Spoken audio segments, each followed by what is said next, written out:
Good morning, everyone.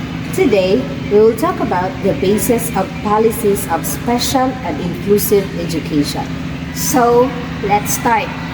Okay, for you, what is inclusive philosophy and human philosophy? For me, inclusion philosophy means that it emphasizes every student's right to an education in a regular classroom alongside their peers, regardless of their talents and limitations. It also promotes the belief that diversity enhances all students' learning experiences. Then, human rights philosophy means that it is a fundamental human rights underpins special and inclusive education. This perspective is consistent with international conventions such as UNCRRPD, which acknowledge the rights of people with disabilities to inclusive education. That's great.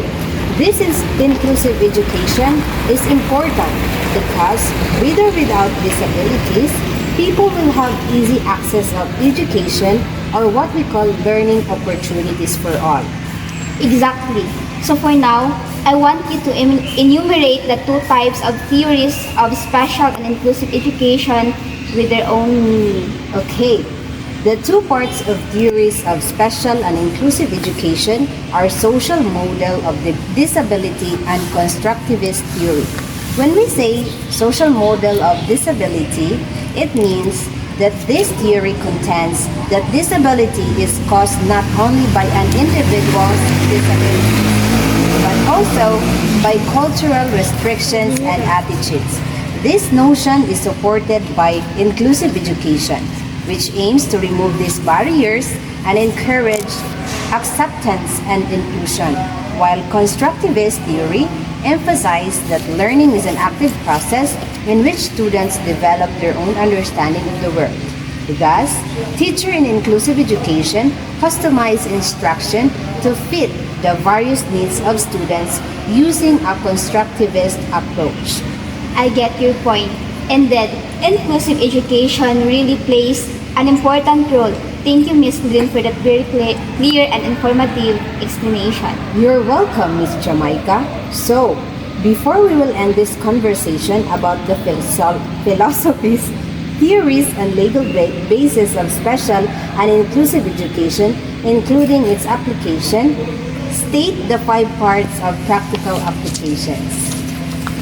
The 5 parts of practical applications are individualized education plans, universal design for learning, collaboration and co-teaching, and positive behavior interventions and supports. Great, you are correct.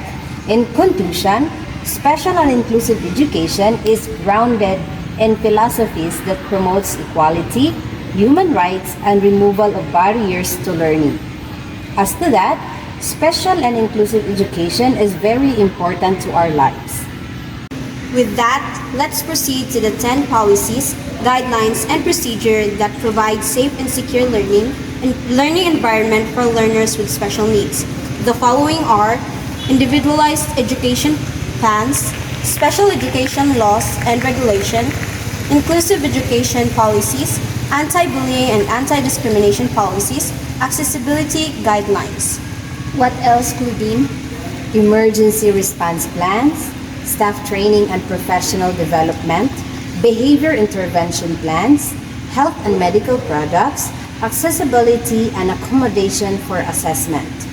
Okay, in conclusion, policies, guidelines, and procedures are critical in ensuring a safe and secure learning environment for students with special needs.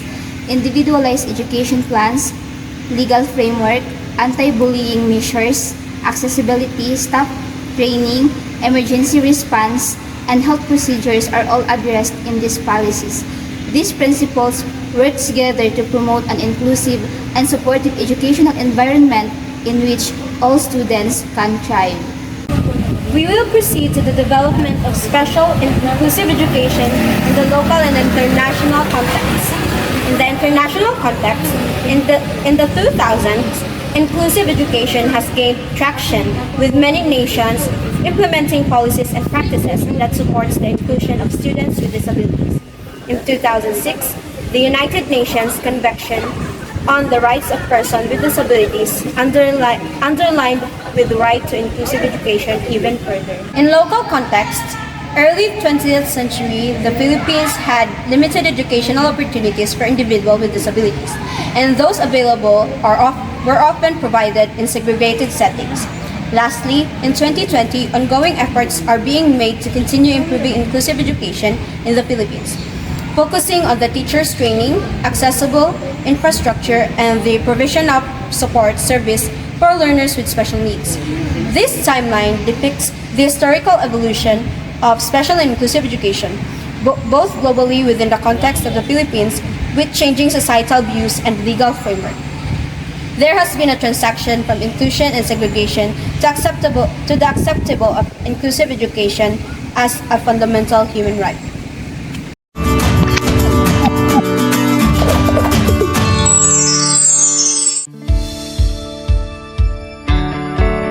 When you hear the term disability, a wheelchair might come to mind.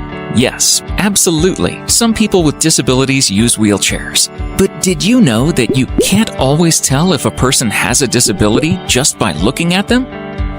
Disabilities come in a variety of forms, visibility, and severity. They can affect the way a person moves, how a person thinks, or how a person perceives the world through their senses. Some disabilities can have a combination of these categories. You don't have to be an expert on disabilities to be a good friend. Meet Felicia. No one but her best friends know she has epilepsy, a seizure disorder. She has seizures every once in a while and worries that her friends will treat her differently if they see her having a seizure. She became so worried that she limited her activities to reduce her chances of seizing. Luckily, her friends noticed this and encouraged her to talk with the school counselor. Her counselor helped her find her inner courage to continue her activities, even though she might have a seizure. Her friends, teachers, and coaches were all educated about what to do if a seizure happens. With counseling and support from the people around her, Felicia was able to find new confidence. You may not know if someone at school, at the park, or on your sports team has a disability. It may be tempting to stare or to ask questions. Some questions are okay. You just have to make sure you are asking in a respectful way. "Can you tell me about your motor chair?" is much kinder than, "What is wrong with you?" If you are a person with a disability, know that there is support and people who understand or can relate to what you're going through. Even though no two people have exactly the same experience with a disability, it can be helpful to talk with someone who has some understanding of what it's like to live with a disability. Likewise, counselors can help you sort through some of your frustrations, thoughts, feelings, and even connect you with a support group.